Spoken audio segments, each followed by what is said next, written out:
আমি ততটুকুই ধান নেব। পাগল ছেলে, তোমার কানের ভিতরে আর কতটুকু ধান ধরবে? যতটুকু ধরে তুমি ততটুকুই দাও না কাকা।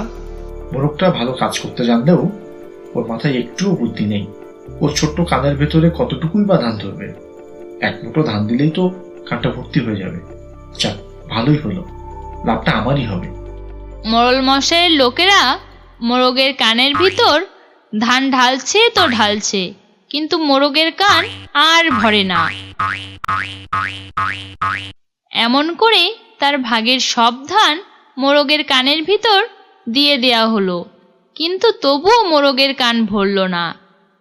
তারপরে মোরগ সব ধান নিয়ে বাড়িতে ফিরে আসে।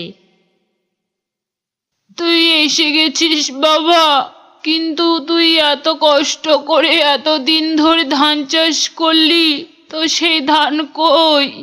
মোড়ল মশাই কি তোর ভাগের ধান দেয়নি? কি যে বলো না মা, আমাদের মোড়ল কাকা কি তেমন মানুষ?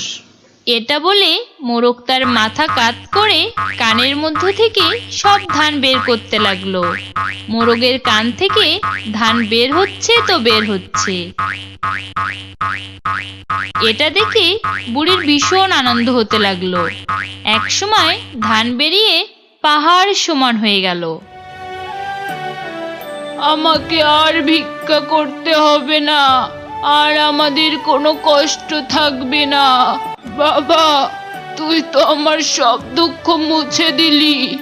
এরপর থেকে বুড়ি ও তার মোরগ ছেলে সুখে শান্তিতে থাকতে লাগলো।